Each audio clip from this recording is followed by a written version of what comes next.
أعوذ بالله من الشيطان الرجيم بسم الله الرحمن الرحيم إن الله وملائكته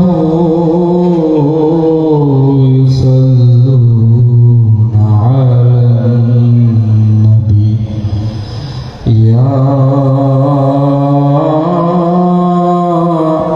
أيها الذين آمنوا صلوا عليه وسلموا تسليما اللهم صل على سيدنا مولانا محمد وعلى آل سيدنا مولانا محمد اللهم صل على سيدنا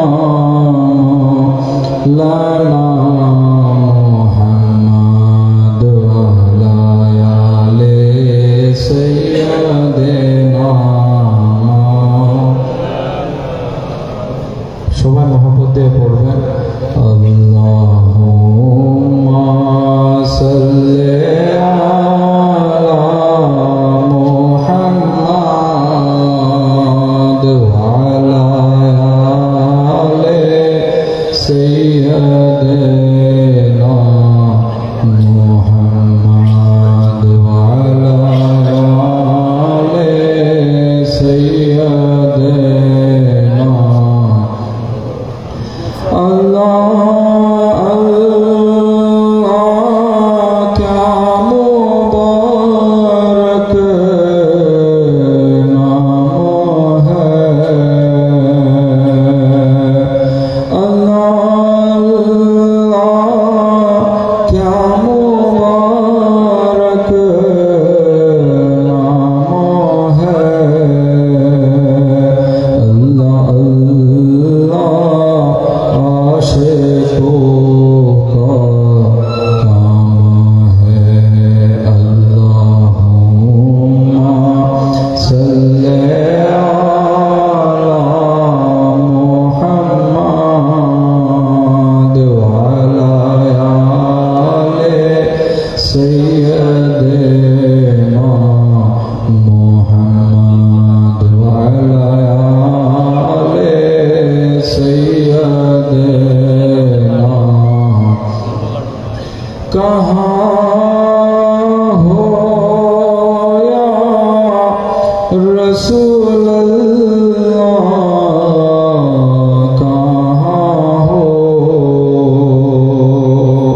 कहाँ हो या रसूल अल्लाह कहाँ हो मेरे आँखों से क्यों ऐसे निहा हो अल्लाहुम्मा सल्ले अला मुहम्मद व अला आले सय्यिदना खुदा खुदा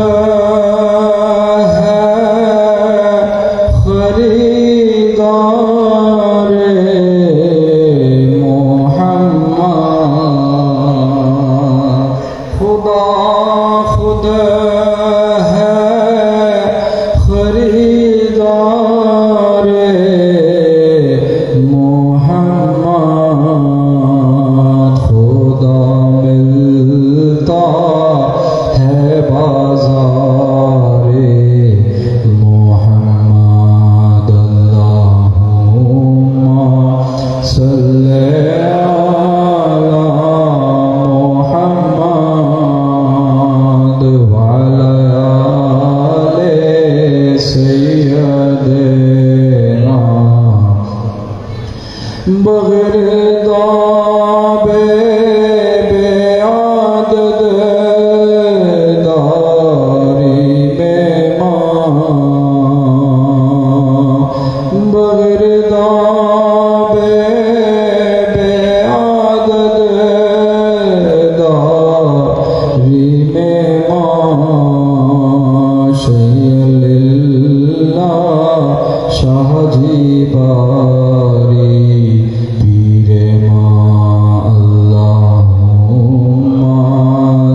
الرحيم والصلاة والسلام على سيد الأنبياء والمرسلين وعلى آله وأصحابه وأهل بيته أجمعين أما بعد أعوذ بالله من الشيطان الرجيم بسم الله الرحمن الرحيم ألا إن أولياء الله لا خوف عليهم ولا هم يحزنون صدق الله المولى العظيم وصدق رسوله النبي الحبيب الكريم আজকে এই মাহে রমজানের মধ্যে আয়োজিত পবিত্র ঈদে মিলাদুন নবী সাল্লাল্লাহু আলাইহি সাল্লাম এবং গৌসে জামান হযরতে শাহ সুফি হাফেজ সৈয়দ আব্দুল বারী শাহজাহান বাউজান কিবলা আলমের 20তম বার্ষিক উরুস মাহফিল অনুষ্ঠিত হচ্ছে।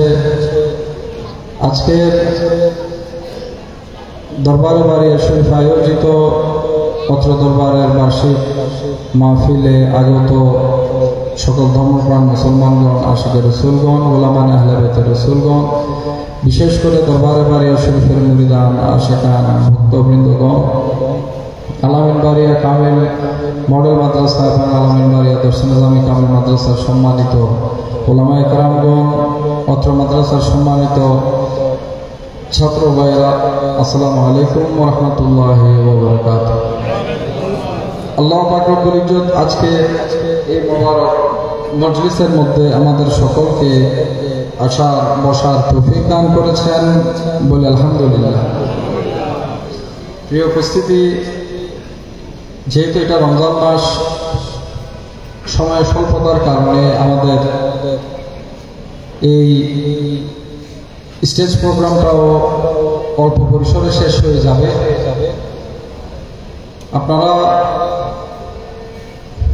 যারা এসেছেন, এতক্ষণ পর্যন্ত বসেছেন, মাহফিলের সৌন্দর্য রক্ষা করেছেন, মাহফিলকে সৌন্দর্যমণ্ডিত করেছেন, মাহফিলের শেষ পর্যন্ত এখানে বসার জন্য চেষ্টা করবেন। অল্প কিছুক্ষণ পর বাউজান কিবলা আলম আসবেন, জিকির আজকারের মাধ্যমে মাহফিলের সমাপ্তি ঘোষণা হবে।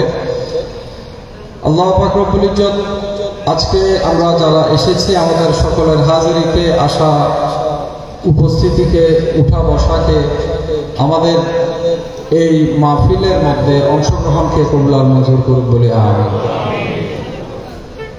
আজকে যে মহান ওলির মাহফিল আয়োজন করা হয়েছে, গৌসে জামান হযরতে শাহ সুফি সৈয়দ আব্দুল বারী শাহজাহান বাউজান কিবলা আলম 1918 সালের সেপ্টেম্বর মাসের 12 তারিখ, বাংলা হিসাব করলে আশ্বিন মাসের 28 তারিখ তিনি জন্মগ্রহণ করেন। আমরা অনেকে উনার খসরু শরীফটা নিয়ে একটা সন্দেহের মধ্যে থাকি যে এটা তারিখটা আমরা শিওর অনেকে বলতে পারি না, কিংবা মুখে মুখে শুনতে শুনতে কোনো একটা তারিখের প্রচার করা হয়। মনে রাখবেন, হযরতে শাহ জিবারী রহমাতুল্লাহ আলাইহি 1918 সালের 12 সেপ্টেম্বর এই চট্টগ্রামের জমিনের মধ্যে জন্মগ্রহণ করেন। বাংলা হিসাব করলে আশ্বিন মাসের 28 তারিখ হয়। এই জন্ম তারিখটা হযরতে বাউজান কিবলা আলমের পাসপোর্টের মধ্যে আছে, ডকুমেন্ট হিসেবে সেখানে সেটা উল্লেখ করা আছে। তিনি দুনিয়ার জমিনে আসার পর থেকে অনেক কষ্ট করেছেন। উনার পারিবারিকভাবে টাকা পয়সা তেমন একটা ছিল না, কষ্ট করেছেন। বাংলাদেশে পড়ালেখা করেছেন, ভারতের মধ্যেও তিনি পড়ালেখা করেছেন। হযরতে শাহ জিবারী রহমাতুল্লাহ আলাইহি চট্টগ্রামের মিরাসরাই সুফিয়া নুরিয়া মাদ্রাসা বর্তাকিয়া সন্নিকটে একটি হাফিজিয়া মাদ্রাসায়ও বাল্যকালে তিনি পড়েছেন। উনার একটা জীবনের সময় সেখানে অতিবাহিত করেছেন এবং সেখানে তিনি কোরআনে হাফেজ হন। চট্টগ্রামের দারুল উলুম মাদ্রাসায়ও তিনি লেখাপড়া করেন। যখন দারুল উলুমের মধ্যে তিনি লেখাপড়া করছেন, তখন কুতুবদিয়া হযরতে মালিক শাহ রহমতুল্লাহ আলাইহি হযরতে শাহ জিবারীর ক্লাসমেট ছিলেন, একই ক্লাসে ওনারা পড়াশোনা করেছেন। হযরতে শাহ জিবারী রহমতুল্লাহ আলাইহি শিক্ষাগত যোগ্যতার জন্য ভারতের সাহারানপুর দারুল উলুমে আরবি উর্দু ফার্সি ভাষার উপরেও তিনি শিক্ষা লাভ করেন। ইলমে তাসাউফের প্রতি প্রবল আকর্ষণ দেখার কারণে ভারতের লখনৌর হযরতে সুফিদান লখনবী রহমতুল্লাহ আলাইহি হযরতে শাহজাহান বাউজান কেবলা আলমকে নিজ সান্নিধ্যের মধ্যে নিয়ে যান। এরপর উলুল আজম নামে খ্যাত সুফিদান লখনবী রহমতুল্লাহ আলাইহি পরবর্তীতে যখন একটা সময় আসলো 1947 সালের পর তিনি লাহোরের মধ্যে নিজের দরবার প্রতিষ্ঠা করেন এবং সেখানে ওনার মাজার শরীফ বর্তমানে রয়েছে। হযরতে সুফিদান লখনবী তিনি বড় পীর আব্দুল কাদের জিলানীর আওলাদ ছিলেন এবং তিনি কাদেরিয়া তরিকায় হযরতে শাহজাহান বাউজান কেবলা আলমকে খেলাফত প্রদান করেন।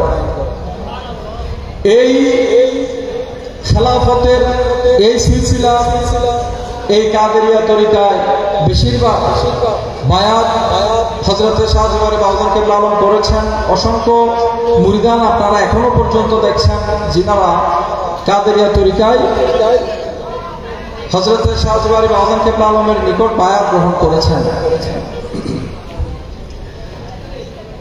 আমরা আজকে একজন আল্লাহর ওলি মাহফিলের মধ্যে আসলাম।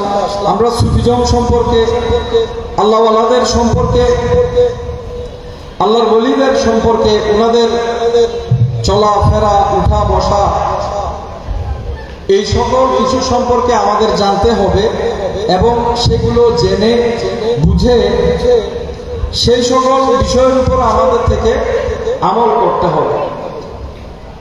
আমরা সাধারণভাবে যে আরামদায়ক জীবন কামনা করে থাকি, বাংলাদেশের আনাচে কানাচে বিভিন্ন মশহুর ওলি আল্লাহগণ আছেন যিনারা আপন আপন হায়াতে জিন্দেগির মধ্যে অনেক কষ্ট করেছেন, পারিবারিকভাবে করেছেন, সাংসারিকভাবে করেছেন, রিয়াজত সাধনার বেলায় করেছেন। কিন্তু বর্তমান দিনে যদি আমরা খেয়াল করি, আমরা জেনে না জেনে, ইচ্ছায় অনিচ্ছায় এমন কিছু কার্যক্রম করে থাকি যেগুলোর কারণে আমরা যেই আল্লাহর ওলিকে অনুসরণ করার দাবি করি, উনার জীবন আদর্শ থেকে আমরা অনেক দূরে নিজেদেরকে রেখেছি। যদিও দাবি করি কিন্তু প্রকৃতপক্ষে আমরা উনার জীবন আদর্শ থেকে বিচ্যুত হয়েছে, আলাদা হয়ে গিয়েছে। বর্তমান দিনে আল্লাহর ওলিদের মাজারের উপর যেভাবে করে প্রশ্ন করা হয়, আঙ্গুল তোলা হয়, যেমন মাজারের মধ্যে থাকা দানবক্স, এটা নিয়ে শরীয়তের আলেমদের মধ্যে অনেক ধরনের কথাবার্তা হয়। আমাদের ঘরানার আলেমরাও বলে থাকেন, বহিরাগত আলেমরাও বলে থাকেন। আমি বুঝাতে চাচ্ছি বর্তমান সময়টা একটা ফেতনার যুগ। এই যুগের মধ্যে বিশেষ করে আল্লাহর ওলিদের যে সকল দরবার রয়েছে, সেই সকল দরবারের মধ্যে এমন কিছু থাকাটা উচিত নয় যেই সব বিষয়ের কারণে আল্লাহর ওলিদের দরগা প্রশ্নবিদ্ধ হবে। তাহলে আপনি আর ভালোবেসে কোনো লাভ নাই। আপনার কর্মের কারণে যদি আপনার পীরের দরবার প্রশ্নবিদ্ধ হয়, তাহলে এই ভালোবাসার কোনো সুফল আপনি পাবেন না। হযরত শাহজাহান রহমতুল্লাহ আলাইহি জীবন দশার মধ্যে তিনি বলে গিয়েছেন, যখন তিনি দুনিয়া থেকে পর্দা করবেন, উনার মাজার শরীফের মধ্যে যেন কোনো দান বক্স রাখা না হয়, এটা তিনি নিষেধ করেছেন। কথাটা মনে থাকবে, এটা তিনি নিষেধ করেছেন। মাজার শরীফে আপনারা যদি যান, কোনো দান বক্স দেখবেন না। তার কারণ হলো এটা হযরত শাহজাহান বাউজান কেবলা আলমের একটা হুকুম ছিল। কিয়ামত পর্যন্ত এই দরবারে যতগুলো উপযুক্ত আলী আওলাদ আসবে, সকল আলী আওলাদের মধ্যে যে সকল মহাত্মার আগমন হবে, যারা বেলায়েতের অধিকারী হবে, শুধু লেবাসদারি নয়, শুধুমাত্র বংশীয় তালিকা অনুযায়ী একের পর এক আসলো এভাবে নয়, রসমি পীর নয়, যারা সত্যিকারে হযরত শাহজিওয়ারি বাবা কেবলা আলমের জীবন আদর্শের উপর চলাফেরা করে যারা আল্লাহকে রাজি করবে, খুশি করবে, সন্তুষ্ট করবে এবং আল্লাহ জিনাদেরকে সত্যিকারের ওলি হিসেবে কবুল করবেন, কিয়ামত পর্যন্ত এই দরবারের কোন আলিয়া আল্লাহর মাজারে আর কোন দানবক্স থাকার রাস্তা নাই। এখন তো একজন আল্লাহর ওলি দুনিয়া থেকে গেলে অনেক ভক্তবৃন্দ থাকে, ওবার একটা মহব্বতের বহিঃপ্রকাশ করতে গিয়ে এমন কিছু কাজ করে ফেলেন যে সকল কাজের কারণে দরবারটা প্রশ্নবিদ্ধ হয়ে যায়। আল্লাহ ওয়ালারা কেমন হয়? এই যে আপনারা একটা আল্লাহর ওলির দরবারের মধ্যে আসলেন, গতকাল এতগুলো মানুষ আসলো, কুলফাতেহার পর বিদায় হলো, এখনো পর্যন্ত যারা আছে আপনারা আছেন, এই যে আপনারা আসছেন যাচ্ছেন, আপনারা শুধুমাত্র আসলেন, বসলেন, মাহফিল শুনলেন, চলে গেলেন, এতটুকুর মধ্যে সীমাবদ্ধ থাকলে হবে না। আল্লাহর ওলিদের আদর্শটা আপনাদের থেকে আপন করে নিতে হবে। আপনি যদি হযরত শাহজিওয়ারিকে দেখেন, দেখুন উনি এই যে এত বড় একটা মাদ্রাসা দেখতে পাচ্ছেন, এই মাদ্রাসাটা তিনি প্রতিষ্ঠা করেছেন। প্রতিষ্ঠা লগ্ন থেকে এই পর্যন্ত শত শত হাজার হাজার ছেলে এই মাদ্রাসায় পড়ালেখা করে আলেম হয়েছে। আপনি এখানে দেখলে মসজিদে গৌসুল আজম জিলানী মসজিদ দেখতে পাবেন, দরবার বাড়িয়া শরীফে গেলে সরকারি জামি মসজিদ দেখতে পাবেন। এই যে মসজিদগুলো তিনি বানালেন, এগুলো কি নিজের লাভের জন্য? এগুলো নিজের লাভের জন্য? এই মসজিদ বলেন, দরবারের মসজিদ বলেন, আমার দাদাজান কেবলা আলমের আমল থেকে এগুলোতে কি শুক্রবার দিন দানবক্স দিয়ে দিয়ে কি মসজিদের জন্য টাকা উঠানো হতো? হাতে হাতে দানবক্স দিতে দেখেছেন কখনো? দেখেন নাই। যারা দানবক্স এরকম দেয়, আমি তাদেরকে আঘাত করছি না, একজন আল্লাহর ওলির কথা বলছি। হযরত শাহজিওয়ারি রহমাতুল্লাহ আলাইহি এই মসজিদগুলোর খরচও তিনি নিজে বহন করতেন। এগুলা কিন্তু সহজ কথা নয়। এরকম একটা মসজিদের খরচ যদি আপনি বহন করতে চান, দেখেন আপনার যাত্রা সহ বের হয়ে যায়। কিন্তু এই মকবুল আল্লাহর ওলি, আল্লাহর বান্দারা এক হাতে দিচ্ছে, এই আল্লাহর ওলি আর এক হাতে এগুলো আল্লাহর দ্বীনের জন্য ব্যয় করছে। আমার দাদাজান কেবলা আলম যদি হাদিয়া তোফা রেখে তিনি যদি দুনিয়া থেকে যেতেন, কত কোটি টাকা পাওয়া যেত এটার কোনো হিসাব নাই। কিন্তু উনি যাওয়ার পর, ওনার আলমারি খোলার পর যে টাকা পেল, সেই টাকার মতো একটা নোট ছিল যে এটা মসজিদে গৌসুল আজম জিলানীর জন্য ব্যবহৃত হবে, এটা নির্মাণ কাজে ব্যবহার হবে সেই টাকা।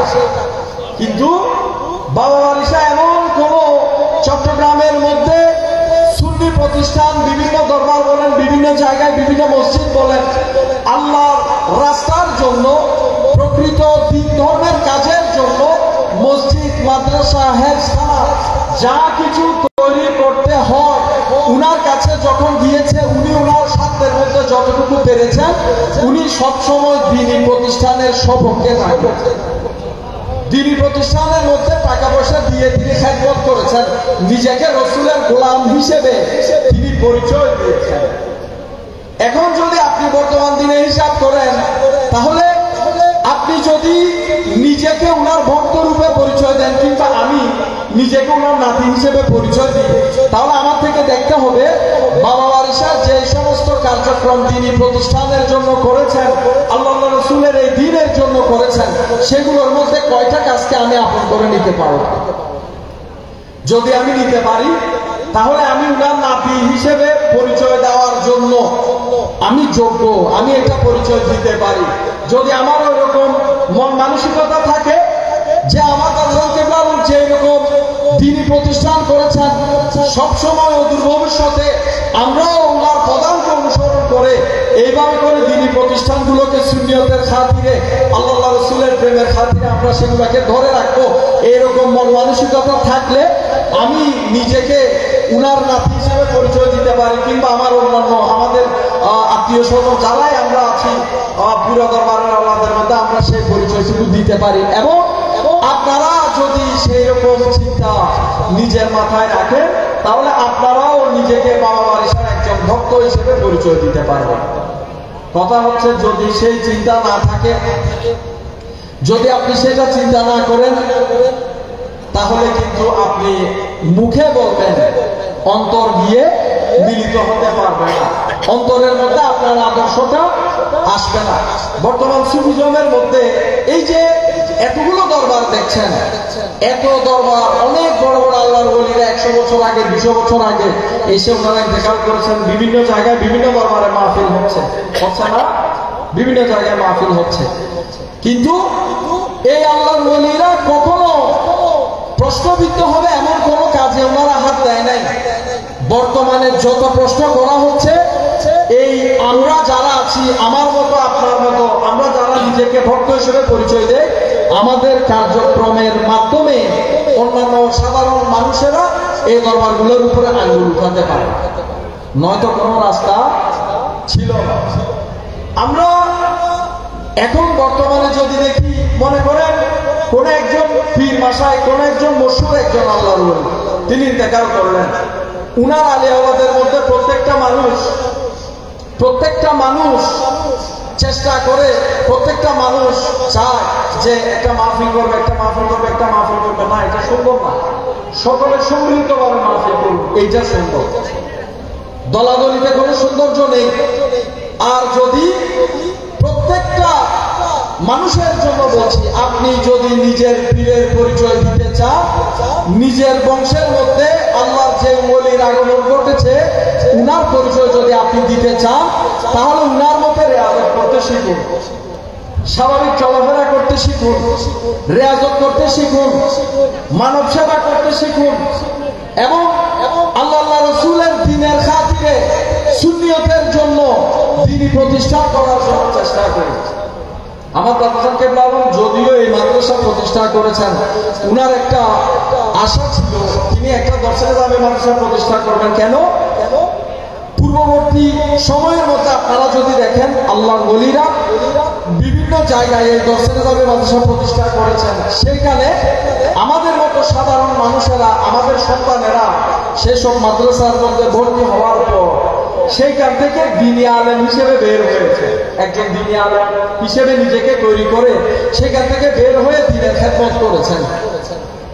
তো ওই মাদ্রাসাটাও যেহেতু বাবার স্বপ্ন ছিল, সেই জন্য হযরতের শাহজিবাড়ির স্বপ্নটা বাস্তবায়ন করতে গিয়ে আমার বাবাকে বললাম সেই মাদ্রাসাটাও প্রতিষ্ঠা করেছেন।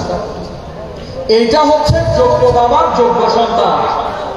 কথা খেয়াল করবেন, শব্দ খেয়াল করবেন, এইটাকে বলা হয় যোগ্য বাবার যোগ্য সন্তান।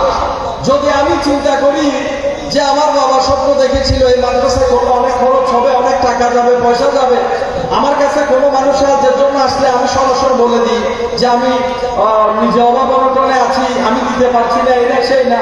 ন্যারো মাইন্ডে, মাইন্ড ছোট, চিন্তা চেতনা ছোট, এরকম চিন্তা চেতনার মানুষ হলে বাবাজান কেবলা আলমও চিন্তা করতেন যে বাবা মারিসা যদিও বলে গিয়েছে এখন দুনিয়াতে নেই, আমি এখন এই মাদ্রাসা না করলেও চলবে, এটা বলতে পারতো না?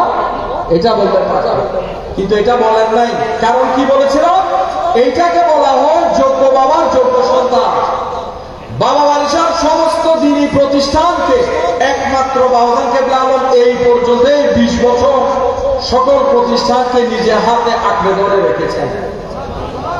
এইরকম একটা সন্তান থাকা হাজার সন্তানের চাইতে ভালো।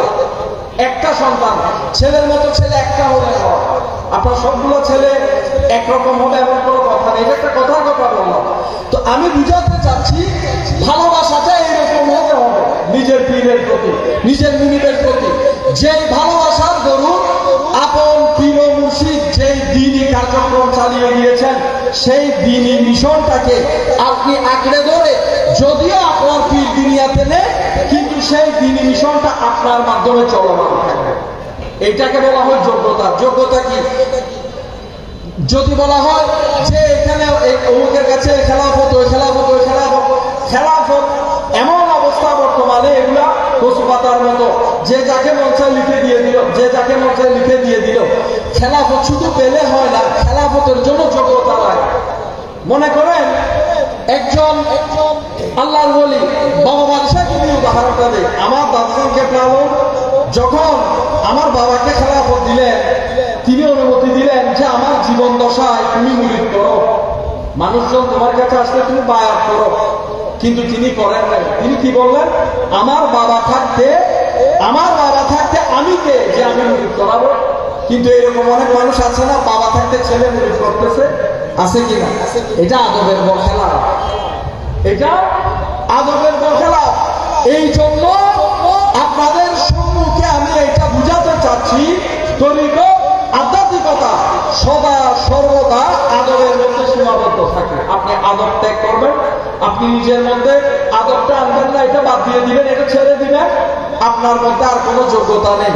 খেলাফত এটা আপনাকে দেওয়া হলো, এবার আপনি নিজেকে ওই খেলাফতের জন্য যোগ্য করে নিন, সেই খেলাফতের জন্য যোগ্য করে নিন। এখন আগেরকার দিনে এটা ছিল যে বড়দের প্রতি ছোটদের সম্মান, বর্তমান দিনে এটা নেই। বড়দের বাদ দিয়ে ছোটরা সবকিছু করতে বসে থাকে, এটা আদব না, এটা আদবের পরিচয় না। যদিও আমরা এগুলো ভুলে যাচ্ছি, কিন্তু এগুলো আমাদের স্মরণে রাখা দরকার, এগুলো আমাদের স্মরণে রাখা দরকার।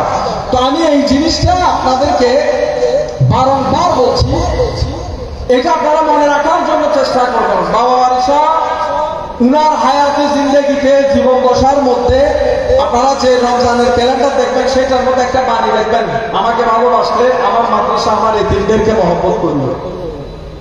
আমি সৈয়দ আব্দুল বারী শাহকে যদি কেউ ভালোবাসো, আমার মাদ্রাসা আমার এতিমদেরকে ভালোবাসিও। এটা বলেন নাই যে আমার পরিবারকে ভালোবাসিও, এটা কিন্তু বলেন নাই। মাদ্রাসার কথা বলেছেন, এতিমখানার কথা বলেছেন। এই মাদ্রাসার এতিমখানার সাথে কে কতটুকু সম্পৃক্ত ছিল এই জিনিসটা খেয়াল করেন। এই মাদ্রাসার এতিমখানার সাথে কে কতটুকু সম্পৃক্ত ছিল বাবা ওয়ারিশ শাহ জানতেন। কিয়ামত পর্যন্ত উনার রুহানি ভক্তবৃন্দ থাকবে, আমাদের মতো যারা সৈয়দ আব্দুল বারী শাহর জিন্দা গোলাম থাকবে। সারা দুনিয়া বিপক্ষে গেলেও এই সমস্ত প্রতিষ্ঠানকে বাবা ওয়ারিশ শাহর ভক্তবৃন্দরা বাবা ওয়ারিশ শাহর রেখে যাওয়া যেই ওয়ারাসত, যেই সম্পদ হিসেবে রেখেছেন মাদ্রাসাকে, এতিমখানাকে, এই মাদ্রাসা এতিমখানাকে বাবা ওয়ারিশ শাহর প্রকৃত ভক্তরা কিয়ামত পর্যন্ত ভালোবাসবে। যারা এটা থেকে বিচ্যুত, তারা মুখ দিয়ে ভালোবাসার দাবি করবে, অন্তরের মধ্যে আর কিছু নাই, অন্তরের মধ্যে আর কিছু নাই। শুধু যোগ্যতা বলে হয় না। যোগ্যতা, আপনি একজন মানুষকে দেখলে উনাকে আপনি জাস্টিফাই করবেন, উনাকে আপনি পরিমাপ করবেন, উনাকে আপনি যাচাই বাছাই করবেন, কিরকম উনি কি করছে, উনি কোন কাজের সাথে সম্পৃক্ত, উনার দ্বীনি ভূমিকা কি, শরীয়তি কার্যক্রম কিরকম, সব কিছু জাস্টিফাই করবেন। দেখবেন আপনার নিজে সবকিছু চলে আসবে। বর্তমান দিনে আমি একটা কথা শুনলাম, একটা লোক আমাকে বললো, কিছুদিন আগে একটা মাহফিলে গিয়েছিলাম, সেখানে এক ব্যক্তি বলল, কোন একটা জায়গার মধ্যে একটা মসজিদ তৈরি হচ্ছে। মসজিদ যখন তৈরি করা হয় উন্মুক্ত, সর্বস্তরের আল্লাহর বান্দারা যার থেকে যত টাকা সম্ভব তৌফিকে হয়, আপনার তৌফিকে আপনি 5 টাকা দিবেন, আমার তৌফিক যতটুকু আমি 1 টাকা দিলাম, আমার 1 টাকাটাও আপনার থেকে নিতে হবে। আপনি যদি বলেন যে 5 টাকা দিলে আমি নিব না, আমাকে 1000 টাকা দিতে হবে, এটা কি শরীয়ত অনুমোদন দেয়? শরীয়ত অনুমতি দিবে? দিবে না। আমরা ধনীও আছি, গরিবও আছি। আমার সামর্থ্যে 1 টাকা দেওয়ার, আমি মসজিদের জন্য 1 টাকা দিলাম, আপনি 5 টাকা দিলেন। কিন্তু এমন একটা মসজিদের কথা শুনলাম, যে মসজিদটা নির্মাণ কাজের জন্য বলা হচ্ছে এমন যে কোন ব্যক্তি মসজিদের নির্মাণ কাজে টাকা দিতে চাইলে 12,000 টাকা দিতে হবে। এটা তো মুসলমানের কথা হতে পারে না। এটা কি মুসলমানের কথা হতে পারে? আপনি 12,000 টাকা দিতে পারছেন না, আমি পারছি না, আরেকজনেরা পারছেন, কিংবা আপনি পেরেছেন, আপনার আরেকজন প্রতিবেশীকেও পারছেন না। তো আল্লাহর ঘরকে নিয়ে পর্যন্ত মসজিদ তৈরি করা হবে, সেইখানে মানুষ উন্মুক্ত দান করবে, সেইখানে পর্যন্ত একটা অ্যামাউন্ট নির্দিষ্ট করা হচ্ছে। এগুলো কোনো সত্যিকারের মুসলমানের পরিচয় হতে পারে না, কোনো সত্যিকারের মুসলমানের পরিচয় হতে পারে না। এইসব কাজ থেকে বিরত থাকবেন আল্লাহর ওয়াস্তে।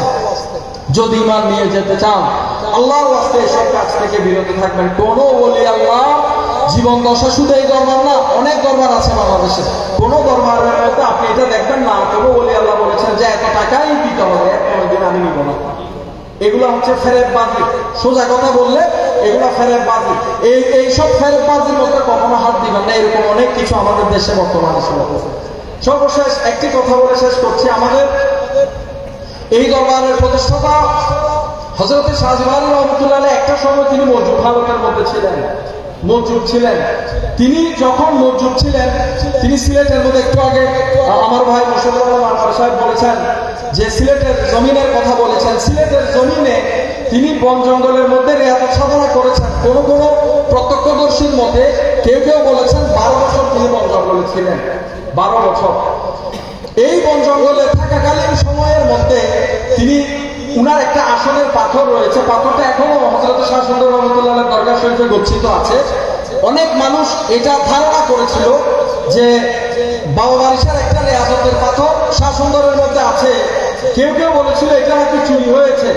তো এইটা চুরি হয়েছে এরকম একটা কথাও মাঝখানে এসেছিল, কিন্তু এটা একটা মিথ্যা কথা। এই পাথরটা শাহ সুন্দর রহমাতুল্লাহ আলাইহির দরগা শরীফের মধ্যে এখনো পর্যন্ত আছে। এটা একটা আসন বানানো হয়েছে, সেখানে এটা এখনো পর্যন্ত অবস্থিত আছে। আপনারা গেলে সেটা জিয়ারত করতে পারবেন, নিজের চোখে দেখতে পারবেন। চুরি হয়েছে এই জিনিসটা কানে নিলেন না, এই পাথরটা এখানে গচ্ছিত আছে। তো হযরত শাহজালাল রহমাতুল্লাহ আলাইহি যখন মওজুদ হালতের থেকে একটা সময় তিনি যখন আসলেন পাঠানতুলির মধ্যে, তিনি চট্টগ্রামের পাঠানতুলির মধ্যে যখন তিনি আসলেন, একটা চায়ের দোকানের সামনে তিনি পাগল হালতের মধ্যে উনাকে দেখতে স্বাভাবিক লাগছিল। এরকম অবস্থার মধ্যে তিনি একটা চায়ের দোকানের সামনে যখন বসলেন, একটু ইশারা দিয়ে একটু পানি চেয়েছিল, পানি পান করার জন্য একটু পানি চেয়েছিল। তো ওই দোকানদার মনে করেছিল যে এটা পাগল বা এসে তার মনে কি এসেছে সেটা আল্লাহ ভালো জানে। সেই মানুষটা উত্তপ্ত গরম পানি, যেটা কেটলির মধ্যে ছিল, চায়ের কেটলি, যেটা কেটলিতে আমরা পানি গরম করি না, এই কেটলির উত্তপ্ত গরম পানি বাবা বারিশার পিঠের উপরে ঢেলে দিয়েছিল। উনার পিঠের মধ্যে যে ফোসকাটা পড়েছিল, তিনি ইন্তেকালের আগেও উনি যখন গোসল করার সময় গেঞ্জি খুলতেন, উনার পিঠ মোবারকের মধ্যে এই গরম পানির যে ফোসকা পড়েছিল দাগটা দেখা যেত। আমি একটা খবরের কথা বলছি। তিনি শাহ সুন্দরের ওখানে সিলেটের জঙ্গলের মধ্যে রিয়াজত সাধনা করার পর তিনি লোকালয়ে আসলেন। ওই মুহূর্তের মধ্যে পানি চাওয়াতে গরম পানি ওনার পিঠের মধ্যে দেওয়া হলো। জবান দিয়ে কিছু বলে নাই, কিন্তু আল্লাহ সহ্য করে নাই। কয়েকদিনের মধ্যে সেই দোকানটা আগুনে জ্বলে পুড়ে ছাড়খাড় হয়ে গেল।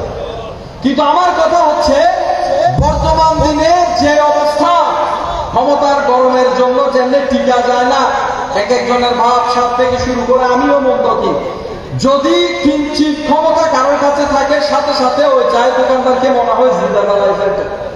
কিন্তু আল্লাহর ওলি ওইটা করে নাই, আল্লাহর ওলি করে নাই। আবার আল্লাহও সহ্য করে নাই, আল্লাহও সহ্য করে নাই। বাবা বারিশা আসলেন সিলেটের জঙ্গল থেকে লোকালয়ের মধ্যে, উনার মধ্যে আল্লাহ প্রদত্ত ক্ষমতা আছে, এমন অবস্থার মধ্যে পিঠের উপর গরম পানি টানলো, সবর এখতিয়ার করেছেন। ধৈর্য আল্লাহর দেওয়া একটা নিয়ামত। আপনি যে কোনো একটা রাজ্য করবেন, রাজ্যের এই পার ভাঙলে ওই পার গড়বে, কখনো এই পার সুন্দর, কখনো ওই পার সুন্দর, কখনো এই পারে আপনি বন্ধু, কখনো ওই পারে গেলে আপনি দুশমন। কিন্তু এগুলো দেখার বিষয় না। আল্লাহর উপর তাওয়াক্কুল করবেন, আল্লাহ পাক রব্বুল ইজ্জত আপনি যদি দ্বীনি কাজ করেন, সেই দ্বীনি কাজটাকে পরিপূর্ণতা দান করবে। আপনারা যে এত বড় কমপ্লেক্স দেখতেছেন, এই কমপ্লেক্স, সবাই এই কমপ্লেক্সের শুভাকাঙ্ক্ষী এমন না। প্রত্যেকটা মাদ্রাসা, যেমন আমাদের চট্টগ্রামের মধ্যে সোবানিয়া আলিয়া আছে, জামিয়া আহমদিয়া আছে, এরকম অজস্র প্রতিষ্ঠান রয়েছে, যে প্রতিষ্ঠানগুলোর পিছনে কিন্তু মানুষ এই প্রতিষ্ঠানগুলোকে সীমিত রাখার জন্য, বিশাল হতে না দেওয়ার জন্য এগুলোকে কামড় দিয়ে ধরে রাখার চেষ্টা করে, কিন্তু দাঁতগুলো ভেঙে ভেঙে পড়ে যায়, একটা দাঁতও টিকে না। কারণ এই প্রতিষ্ঠানগুলো ওই প্রতিষ্ঠান, যে প্রতিষ্ঠানের মধ্যে আল্লাহ রাসূলের প্রেম শিক্ষা দেওয়া হয়, এখানে কোরআন হাদিসের শিক্ষা দেওয়া হয়, এখান থেকে আলেম বের হয়। এই জন্য এইসব প্রতিষ্ঠানের সাথে যারা সম্পৃক্ত থাকবে, এইসব প্রতিষ্ঠানের উপর প্রত্যেকটা আল্লাহর ওলিরা যে প্রতিষ্ঠান করে গিয়েছেন, সেই প্রতিষ্ঠানের উপর ওই আল্লাহর ওলির একটা বেলায়েতের ছায়া থাকে। মনে রাখবেন, কিয়ামত পর্যন্ত এই আঞ্জুমানে রহমাতুল্লাহ আলামিন ট্রাস্ট, আলমবাড়িয়া কামিল রোডের মাদ্রাসা, এতিমখানা এবং এই মসজিদ দরবার সহ অন্যান্য দিনী প্রতিষ্ঠান যেগুলো আছে, এইগুলা বাবা বারিশার কালো চাদর মোবারকে আবৃত থাকবে। যারা এইগুলার সাথে দুশ্মনী করতে চাইবে, আল্লাহর পক্ষ থেকে ওই সমস্ত মানুষগুলো দুনিয়াবী মানুষের সামনে এই মানুষগুলো শর্মিন্দা হবে, ইজ্জত দিয়ে তাদেরকে কষ্ট দেওয়া হবে, তাদেরকে দুনিয়ায় অসম্মান করবে, তাদের টাকা পয়সায় আঘাত আসবে, তাদের পরিবারের মধ্যে আঘাত আসবে, সব দিক দিয়ে তারা ক্ষতির ভারটা নিজের জন্য নিবে। কোন অবস্থার মধ্যে তারা পার পাওয়ার কোন সুযোগ নাই। আল্লাহর ওলিদের সাথে যদি দুশ্মনী করেন, আল্লাহ পাক রব্বুল ইজ্জত তার সাথে যুদ্ধ ঘোষণা করে। মনে রাখবেন, যে কোনো জায়গায়, বাংলাদেশের যে কোনো জায়গায় সুন্নি প্রতিষ্ঠান দেখেছেন, সেটার সাথে থাকবেন। যে কোনো জায়গায়, যে কোনো পীর মাশায়েখের হোক, যে কোনো দরবারের হোক, সুন্নি প্রতিষ্ঠানের সাথে থাকবেন। এই প্রতিষ্ঠানগুলো বেজবান, প্রতিষ্ঠানগুলো কথা বলতে পারে না। আপনি এগুলোর সাথে যদি আপনি দুশ্মনী করেন, শত্রুতামি করেন, বন্ধ করার জন্য, নষ্ট করার জন্য, এগুলা বেজবান, গজব আল্লাহর পক্ষ থেকে পড়বে, আল্লাহর পক্ষ থেকে গজব পড়বে। যারা এই দরবারে বারিয়া শরীফের মির্জানা সেখান ভক্তবৃন্দ রয়েছেন, আপনাদের প্রতি এটা আমার আহ্বান থাকবে যে হযরতে শাহজালাল বাউজান কিবলা আলম যে সকল দিনী প্রতিষ্ঠান তৈরি করে দিয়েছেন, এখনো পর্যন্ত বাউজান কিবলা আলম, আমার দাদাজান কিবলা আলমের নামে, আল আমিন বারিয়া নামে যে সকল প্রতিষ্ঠান করে যাচ্ছেন, আপনারা যারা যেখানে থাকেন, যেখানে প্রতিষ্ঠান পাবেন, আপনারা এই প্রতিষ্ঠানগুলোকে ভালোবাসবেন, এই মাদ্রাসাকে ভালোবাসবেন, এতিমখানাকে ভালোবাসবেন এবং হযরতে শাহজালাল বাউজান কিবলা আলমের বাণীটা মনে রেখে হযরতে শাহজালাল বাউজান কিবলা আলমের জীবন আদর্শ অনুকরণ করে নিজেকে প্রকৃত আশিকের রাসূল হিসেবে রূপান্তরিত করে সুন্নিয়তের খেদমতে নিজেকে নিয়োজিত রাখার জন্য চেষ্টা করবেন। এই চেষ্টাটুকু সবাই করবেন। এই দরবারের ভক্তবৃন্দ যারা আছেন, সবার প্রতি এটা আমার বিনীত অনুরোধ রইল। সর্বশেষ একটি কথা বলি, সেটা হচ্ছে, যেহেতু এটা রমজান মাসের মধ্যে প্রত্যেক মানুষ আপন আপন এলাকাতে দেখবেন গরিব দুঃখী অনেক মানুষ থাকবে। শুধু যাকাতের টাকা দিবেন এটা নয়, সামর্থ্যের মধ্যে থাকবে মানুষের জন্য সেহরির ব্যবস্থা করবেন, ইফতারের ব্যবস্থা করবেন। যেমন আমাদের দরবার বারিয়া শরীফের মধ্যে আমার দাদাজান কিবলা আলমের আমল থেকে 30 দিন ব্যাপী ইফতারের আয়োজন করা হয়। এখনো পর্যন্ত বাউজান কিবলা আলমের ব্যবস্থাপনায় এই দরবার বারিয়া শরীফে 30 দিন ব্যাপী ইফতারের আয়োজন করা হয়। কোনো টোকেন দেওয়া হয় না, সর্বস্তরের মানুষ, যে কোনো মানুষ আসলে সেখানে ইফতার করতে পারে। আপনারাও আল্লাহ আপনাদের মধ্যে যাদেরকে আল্লাহ সামর্থ্য দিয়েছেন, আপনারা আপনার সামর্থ্য অনুযায়ী নিজ নিজ এলাকাতে গরিব দুঃখী মুসলিম ভাই বোনদের দিকে ফিরে তাকানোর জন্য চেষ্টা করবেন। আল্লাহ আপনাকে দয়া করে যা দিয়েছেন, আপনি যদি এই রোজাদারদের জন্য সামান্য কিছু যদি ব্যয় করতে সক্ষম হন, আল্লাহ পাক রব্বুল ইজ্জত আপনার রুজি রোজগারের মধ্যে, ব্যবসা বাণিজ্যে, চাকরি বাকরির মধ্যে অবশ্যই আল্লাহ পাক রব্বুল ইজ্জত আপনার সব কিছুতে, টাকা পয়সার উপরে আল্লাহ অবশ্যই অগণিত বরকত দান করবেন। এটা মনে রাখবেন এবং এই কাজটা করার জন্য চেষ্টা করবেন। সর্বশেষ, এই মাদ্রাসার আল আমিন বারিয়া কামিল মডেল মাদ্রাসা এবং আল আমিন বারিয়া দর্শে নিজামী কামিল মাদ্রাসার ছাত্র ভাইয়েরা প্রত্যেক বছর মাহফিলে যত মেহমান আসে, সমস্ত মেহমানের মেহমানদারির জন্য মাঠে ময়দানে দরবার পরিবেশনের ক্ষেত্রে আপ্রাণ চেষ্টা করেন। এই বছর গতকাল রাতে 17 ফাল্গুন দেখেছেন, ইফতারের সময়, সেহরির সময় তারা অক্লান্ত পরিশ্রম করেছে, আজকেও করেছে, আজকে মাহফিল শেষ হলে রাতের বেলাও করবে। আল্লাহ পাক রব্বুল ইজ্জত আল আমিন বারিয়া কামিল মডেল মাদ্রাসা এবং আল আমিন বারিয়া দর্শে নিজামী কামিল মাদ্রাসার সকল ছাত্র ভাইদের এই অক্লান্ত পরিশ্রমকে আল্লাহ পাক রব্বুল ইজ্জত কবুল আর মঞ্জুর করুন বলে আমিন। আমরা যারা আজকের এই মাহফিলের মধ্যে আসলাম, আমরা সর্বোপরি একটি জিনিস আজকের মাহফিল থেকে ধারণ করে যাওয়ার জন্য চেষ্টা করব, সেটা হচ্ছে প্রত্যেকের জায়গায় থেকে সুন্নিয়তের খেদমত করার জন্য চেষ্টা করবেন, দ্বীনি প্রতিষ্ঠানের সাথে থাকার জন্য চেষ্টা করবেন, কোনো দলাদলি ফাটাফাটিতে যাবেন না, সবাই মিলেমিশে থাকার জন্য চেষ্টা করবেন এবং বাবা বারিশাকে ভালোবেসে উনার জীবন আদর্শকে নিজের জীবনের একটা অবিচ্ছেদ্য অংশ হিসেবে রাখার জন্য সবাই আপ্রাণ চেষ্টা করবেন। আজকে আমরা যারা উপস্থিত হয়েছি গতকাল থেকে এই পর্যন্ত, সকল দরবার বারিয়া শরীফের সকল মুরিদান, আশিকান, ভক্তবৃন্দ যারা উপস্থিত হয়েছে, আমাদের সকলের হাজিরিকে আল্লাহ পাক রব্বুল ইজ্জত হযরতে শাহজালাল রাহমাতুল্লাহ আলাইহির উসিলায় কবুল আর মঞ্জুর করুন বলে আমিন। ওয়া মা আলাইনা ইল্লাল বালাগ। আসসালামু আলাইকুম ওয়া রাহমাতুল্লাহি ওয়া বারাকাতুহু।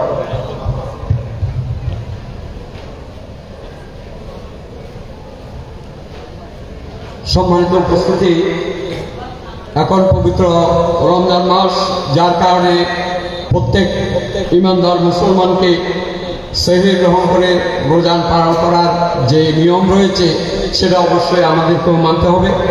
যার কারণে আমরা মাহফিল দীর্ঘায়িত করব না। এখন আপনাদের সামনে মূল্যবান তকবীর পেশ করবেন দরবারে বারিয়া শরীফের নায়েবে সজ্জাদান শেখ পীরে তরিকত শাহ সুফি সৈয়দ হাসান বারি মাদাজিল্লাহুল আলী। নারায়ে তাকবীর, নারায়ে রিসালাত, নারায়ে গাউসিয়া। দরবারে বারিয়া শরীফ পবিত্র ঈদে মিলাদুন নবী সাল্লাল্লাহু আলাইহি ওয়াসাল্লাম।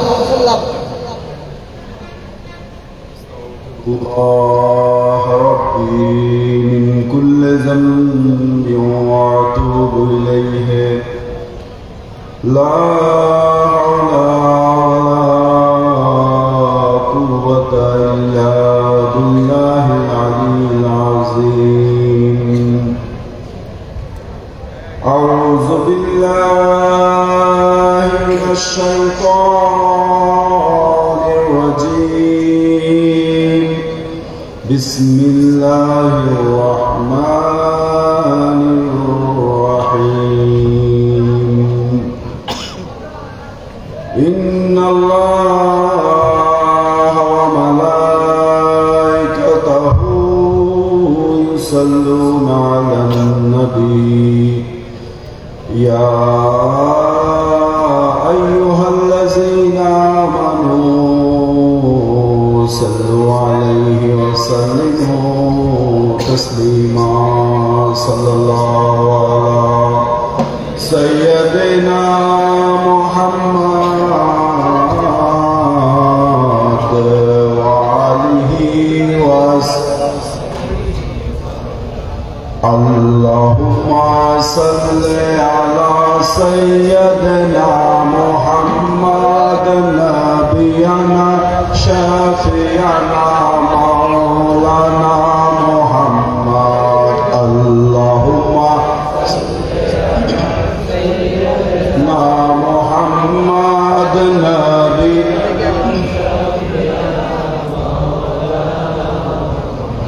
শ্বাসের সঙ্গে ডুব দিবি লাহুতে মকামে যাবি। শ্বাসের সঙ্গে ডুব দিবি লাহুতে মকামে যাবি। তখন তারে দেখতে পাবি, তখন তারে দেখতে পাবি কোনখানে তার সিংহাসন। আল্লাহুম্মা সাল্লি আলা সাইয়্যিদিনা মুহাম্মদ নাবিয়ানা শাফিয়ানা। সবাই বলে কামলিওয়ালা, আমার বাড়ি আল্লাহওয়ালা। সবাই বলে কামলিওয়ালা, আমার বাড়ি আল্লাহওয়ালা। বানাই তারে গলার মালা, বানাই তারে গলার মালা। লা ইলাহা ইল্লাল্লাহ। আল্লাহুম্মা সাল্লি আলা মুহাম্মদ নাবিয়ানা শাফিয়ানা। উপস্থিত হাজারানে মজলিস, পবিত্র ঈদে মিলাদুন নবী সাল্লাল্লাহু আলাইহি ওয়াসাল্লাম ও হযরত শাহ জিবারে দাদাজান কিবলা আলমের 20তম বার্ষিক ওরস মাহফিলের পক্ষ থেকে আপনাদেরকে জানাই আন্তরিক মুবারকবাদ। আসসালামু আলাইকুম ওয়া রাহমাতুল্লাহি ওয়া বারাকাতুহু।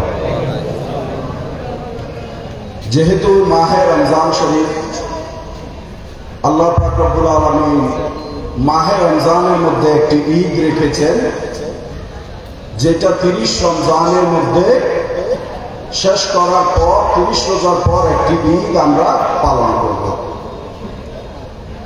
এরপরও যারা মিলাদুন নবীতে হাজির হয়েছেন তাদের জন্য ঈদে মিলাদুন নবী সাল্লাল্লাহু আলাইহি ওয়াসাল্লামের শরীক হয়েছেন, এইটাও আরেকটা ঈদ। ঈদ মানে হলো খুশি। যে প্রকৃতপক্ষে তার মুনিবকে ভালোবাসেন তাহার সাথে সাক্ষাৎ হওয়া গোলামের জন্য ওইটাও খুশির দিন। সুতরাং আপনার মুনিবের পীর মুর্শিদের দরবারে হাজির হয়েছেন, এইটা আপনার মুনিবের কদমে হাজিরা দিয়েছেন, এইটাও গোলামগণের জন্য আরেকটা ঈদ। সুতরাং যারা মহান 18 ফাল্গুন এসেছেন, আপনাদের মধ্যে আমরা 3টা ঈদের, যারা নবীকে ভালোবেসেছেন, যারা হযরত শাহ জিবারিকে ভালোবেসেছেন, আবার মাহে রমজানের ঈদ কয়টা ঈদ হইল তাইলে টোটাল? আল্লাহ পাক আমাদেরকে 3টা ঈদের নিয়ামত এই মাহে রমজানে দয়া করে দান করেছেন। সবাই বলি আলহামদুলিল্লাহ। যেহেতু মাহে রমজান, বেশি সময় নিব না।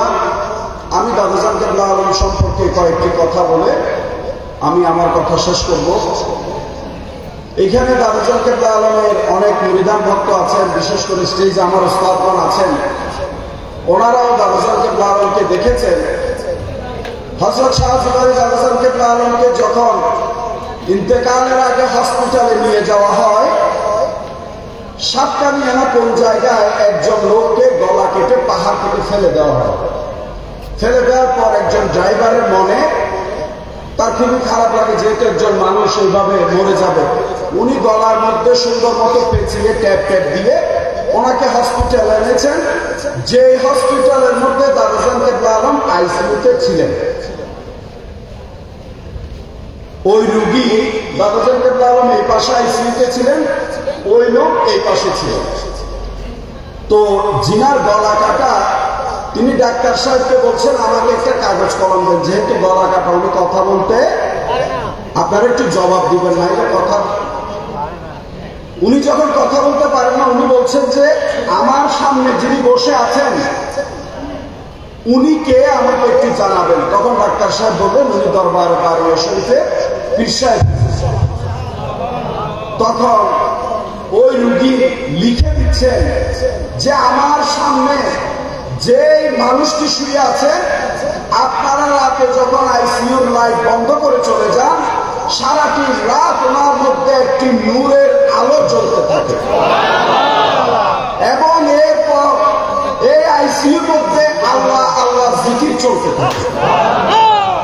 তাহলে চিন্তা করে একজন আল্লাহওয়ালা অসুস্থ হয়ে শুয়ে থাকলেও কুদরতের জিকির চলতে থাকে। এবং উনি বলছেন ওনার অবস্থা, ওনার ওইখানে নূরের আলো দেখে, ওনার জিকিরের শব্দ শুনে আমার গলা কাটলেও আমি নিজেকে অনেকটা আলহামদুলিল্লাহ আগে থেকে সুস্থ মনে করছি। তাহলে আল্লাহওয়ালাদের জিকির কলবের মধ্যে যখন জারি হয়ে যায়, আল্লাহ 24 ঘন্টা ওনাদের জিকির চালু রাখে কিনা? রাখেন। দাদাজান কেবলা আলমের কারামত যদি বলতে চান, এখানে আমাদের পাটোয়ারি শরীফুল আছেন, আরো অনেক আহলে সুন্নাত ওয়াল জামাতের উলামায়ে কেরাম আছেন, আমাদের শ্রদ্ধেয় মঈনুদ্দিন হুজুর আছেন। এইগুলা কিন্তু এক একটা কারামত দেখতে দেখতে আলহামদুলিল্লাহ আজকে এইখানে পর্যন্ত এসেছে। আমাদের দাদাজান কেবলা আলমকে মদিনাতুল মুনাওয়ারায় আমি যখন হযরত শাহ জিবারি দাদাজান কেবলা আলমের সাথে উমরায় গিয়েছিলাম, তো দাদাজান কেবলা আলমের দানের কিছু নমুনা ছিল। দানের নমুনা কেমন ছিল? ওনার দান করতো যে কেউ দেখতো না, উনি কাকে কত টাকা হাদিয়া দিয়েছেন এটা কেউ দেখতো না, তার প্রমাণ কিন্তু স্টেজে অহরহ ওলামায়ে কেরাম আছে। মদিনাতুল মুনাওয়ারায় দাদাজান কেবলা আলম এখানে অনেকগুলো ডলার নিলেন, পকেটের মধ্যে অনেকগুলো রিয়াল নিলেন। মদিনাতুল মুনাওয়ারায় যখন মসজিদে নববীতে গেলেন, ওখানে আমাদের বংশধরদের মধ্যে কিছু আছেন, চোখ বন্ধ করে চাদরটাকে এভাবে পায়ের উপর রেখে হরদম ওনারা আল্লাহ রাসূলের দরুদ শরীফ করতে থাকেন। এবং দাদাজান কেবলা আলম যেতেন এইভাবে পকেটের মধ্যে হাদিয়া উঠাই ওনাদেরকে দিতেন। ওনারা দাদাজানের কপাল মোবারক একটা চুন দিতেন, দাদাজান ওনাদেরকে মহব্বত করে একটা চুমা দিতেন। এইভাবে দিতে দিতে দিতে রিয়াল সব শেষ, ডলারও শেষ। তা আমাকে মহব্বত করে আমার দাদাজান কেবলা আলম আমাকে হাসান ফাগলা ডাকতো, বলতেছে আমার পকেটে টাকা নিয়ে এসছে, আমি কি সব দিয়ে ফেলছি? শেষ ডলার ছিল, এগুলোকে আনছিলাম। আমি বলছি দাদাজান আপনি যেভাবে দিচ্ছেন এখানে দেখার কোনো সুযোগ নাই, আপনি দিচ্ছেন, আপনি ভালো জানেন। তো দাদা বলতেছেন যে এখন তো আমরা বাংলাদেশে যাব, আমার কাছে তো গাড়ি ভাড়াও নাই, আমি কিভাবে যাব? তো তখন আমি বয়স কম ছিল, আমি তো খুব চিন্তিত হয়ে গেলাম। দাদাজান বলছেন আমি সৈয়দ আব্দুল বারী শাহকে আমার আল্লাহ এবং আমার আল্লাহ রসুল কখনো ঠেকায় না।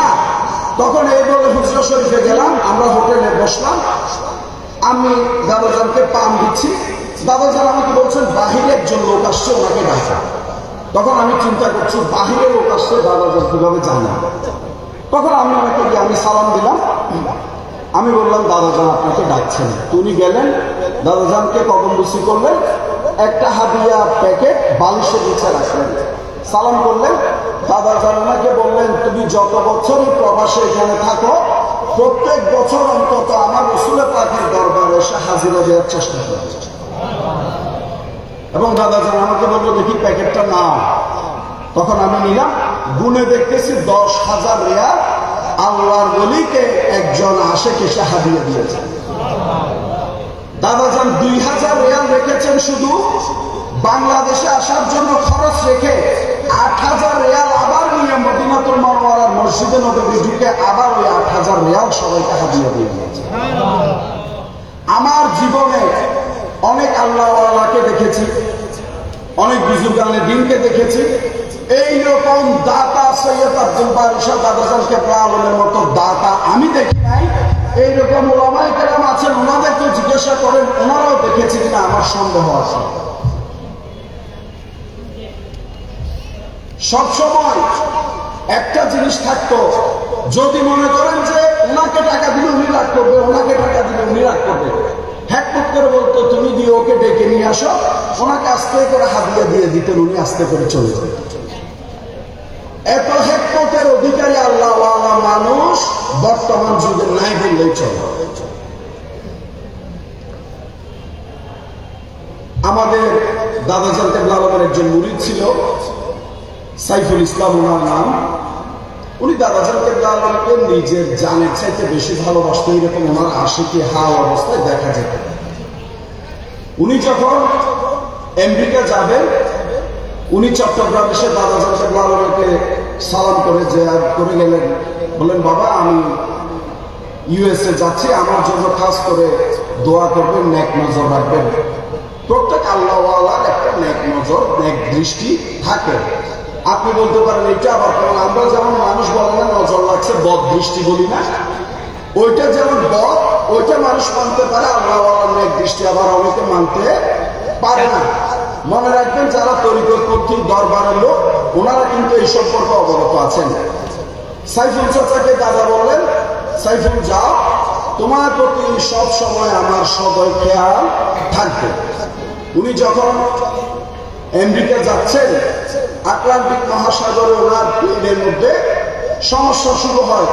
তখন বিমানবালা বলছেন আপনারা সবাই অক্সিজেন পড়েন, আপনাদের প্রভুকে, আপনাদের খোদাকে আপনারা সবাই ডাকতে থাকেন যেন আমাদের প্লেনটাকে হেফাজত করে। সবাই দোয়া করছে, কেউ অক্সিজেন লাগাচ্ছে, কেউ এটা লাগাচ্ছে, যার যার অবস্থানে আছেন। সাইফুল চাচা উনি নিজে বসে আছেন, উনি বলছে আমি অক্সিজেন লাগাবো না, আমি আমার প্রিয় মুর্শিদকে সালাম করে আসার সময় বলেছেন তোমার প্রতি আমার নেক দৃষ্টি থাকবে, এই কথা একজন আল্লাহর ওলি আমাকে বলেছেন। উনি যখন এই কথা স্মরণ করতে করতে উনি মনে মনে আপনা মনিবের বরজত নিয়ে চিন্তা করছেন এবং স্মরণ করছেন আল্লাহর রহমতকে উনি চাচ্ছেন। সরাসরি উনি দেখতে পাচ্ছেন পাইলটের রুম থেকে হযরত শাহজিবারে দাদাজান কেবলা আলম হেঁটে আসতেছেন। যখন উনি আসতে দেখলেন, উনি সাথে সাথে দাঁড়ায় গেলেন, আমার বাবাজান আসতেছেন। শুধু ওনার পাশ দিয়ে হেঁটে পিছনে চলে গেলেন, সাথে সাথে পিছিয়ে ফিরে দেখা আর নাই। সাথে সাথে বিমানবালা বলছেন যে বিমানের মধ্যে যে সমস্যা ছিল, আমার আপনাদের দোয়ায় প্রভু রহমতে এই সমস্যা সমাধান হয়ে গিয়েছে, আপনারা অক্সিজেন করে যার যার অবস্থানে বসে পড়ুন।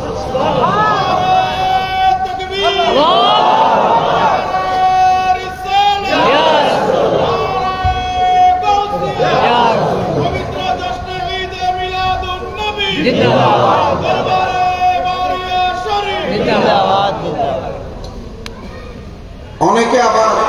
প্র্যাকটিক্যাল খোঁজে, বলে যে এটা প্রমাণ কি। সাধারণ একটা জিনিস দিয়ে আমি প্রমাণ করি, করোনার মধ্যে ওয়ার্ল্ডের মধ্যে লক্ষ লক্ষ মানুষ মারা গেছে না? আল্লাহ আমাদেরকে বাঁচায় রাখছে, আল্লাহ রহমত দিয়ে বাঁচায় রাখছে না? এইখানে দেখেন আমাদের এইখানে স্টেজে আছে ওই যে কাইসার, ওরও কিন্তু করোনা হয়ে 70% ওর ভিতরের অংশ সাদা হয়ে যায়। ডাক্তার জবাব দিয়ে দিয়েছে ওনাকে বাড়ি নিয়ে চলে যান, ওনার আর বাঁচার আশঙ্কা নাই। যেই দিন বলেছেন সেই দিন তার পাশের বেডের মধ্যে যে লোক করোনা ছিল কিছুক্ষণ আগে উনিও মারা গিয়েছে। তখন আমাদের বাবাজান কেবলার কাছে যখন এই খবর আসে, বাবাজান কেবলা আলম দাদার মাজার শরীফে গিয়েছেন, আল্লাহ পাক রব্বুল আলামিনের দরবারে ফরিয়াদ করেছেন, আল্লাহর ওলি হযরত শাহ জিবারির উসিলায় আল্লাহ এই দরবারের খেদমত করতেছে কাইসার মাহমুদকে আল্লাহ তুমি মাফ করো, আল্লাহ নেক হায়াত দান করো। ওই কাইসার মাহমুদ এখনো পর্যন্ত নেক হায়াতের উসিলায় হযরত শাহ জিবারির মাহফিলের স্টেজে এখনো বসা আছে। আপনাদেরকে প্র্যাকটিক্যাল প্রমাণ দিই, কারণ আল্লাহ ওয়ালার দরবারে অনেকে বলেছে যে গেলাম ওখানে শিরিক বেদাত, আসলে শিরিক বেদাত বুঝার মধ্যে ভুল আছে। যখন আল্লাহ ওয়ালার দরবারে আসবেন, আপনি যদি মনে করেন মদ খাওয়ার অভ্যাস থাকে, গাঁজা খাওয়ার অভ্যাস থাকে, আপনি তো এটা বাড়িতেও খাবেন, ঠিক কিনা? তাইলে আপনি যদি এখানে আসার পর বাহার সিগনালে বসে মদ খান, গাঁজা খান, এটা কি আমরা কি কখনো বলেছি যে মদ গাঁজা খাও? আমরা বলি? দরবারে যিনি শাহ জিবারি দাদাজান কেবলা আছেন, উনি কি কখনো কাউকে বলতে শুনেছেন যে তোমরা মদ গাঁজা খাও? শুনছেন? আমরা তো কোনোদিন শুনি নাই। তো সুতরাং ওর অভ্যাসের দ্বারা যদি কোন আল্লাহ ওয়ালার দরবারের ব্যাঘাত ঘটে,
যিনি নেশা করেন, যিনি নেশার মধ্যে যুক্ত, উনি ওনার বাড়িতে গেলেও করবে, উনি মামার বাড়ি গেলেও করবে, উনি কোন আল্লাহ ওয়ালার দরবারের পাশে গেলে ওইখানেও করবে, কি করবে।